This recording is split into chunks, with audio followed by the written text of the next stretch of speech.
And this happened a few years ago, shortly after my family moved into a new house. The place itself was nice, a little old but spacious. It had a quiet neighborhood vibe.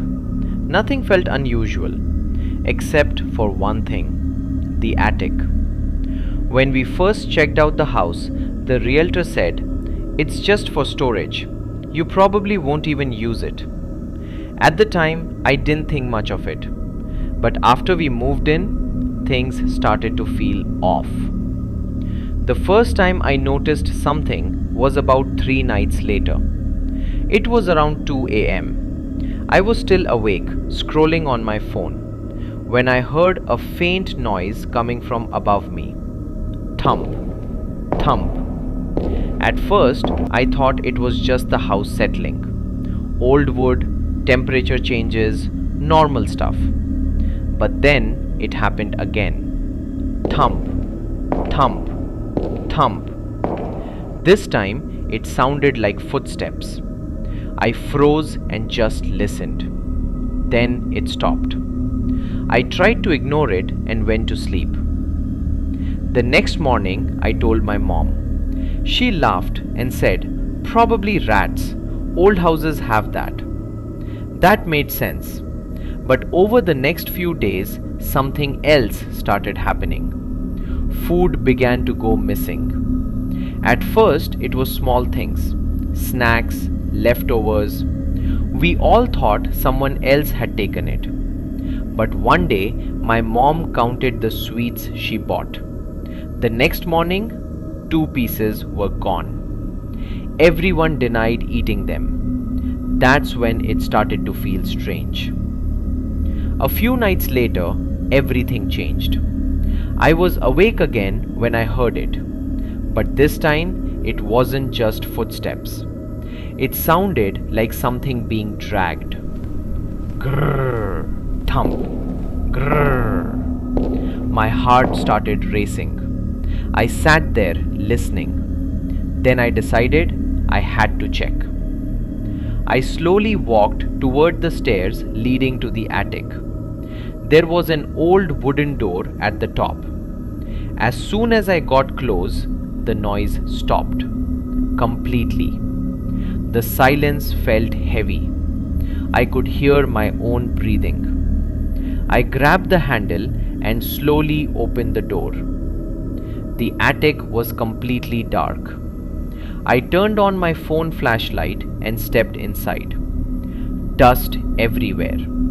Old boxes, broken furniture, nothing unusual. At least that's what I thought. As I turned to leave, something caught my eye. A mattress in the corner with a blanket on top, like someone had been sleeping there. I felt uneasy. I walked closer and pulled the blanket back. There was a pillow, and on it, hair. Fresh hair, like someone had been there recently. I ran downstairs. I didn't sleep at all that night.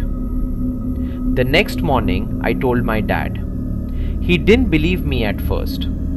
But when I took him to the attic, everything was gone. No mattress, no blanket, nothing. It was like it was never there. After that, I decided to prove it. I took my old phone, turned on recording, and hid it in the attic. That night, I pretended to sleep early. The next morning, I checked the recording. At first, nothing. Then around 3:17 a.m., I heard it. The attic door slowly opening. Crack. Then footsteps. Slow, heavy footsteps. And then breathing right next to the phone. My hands started shaking. Then I heard plastic opening, like someone opening food, then chewing. That's when I realized there was someone living in our attic. I showed the recording to my dad. This time he didn't laugh. We called the police. They searched the attic and found a hidden space behind some boxes. And inside, someone had been living there. There were food wrappers, water bottles, a small knife, and photos of my family, with dates written on them, like we were being watched. They caught the man the next night when he came back. He used to live in that house. After his family sold it, he lost his mind and secretly started living in the attic. As they took him away, he kept saying, "This is my house. I'm just coming back home." We moved out soon after that.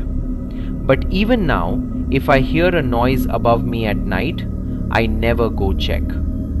Because sometimes what you're afraid of is not something supernatural, it's something real.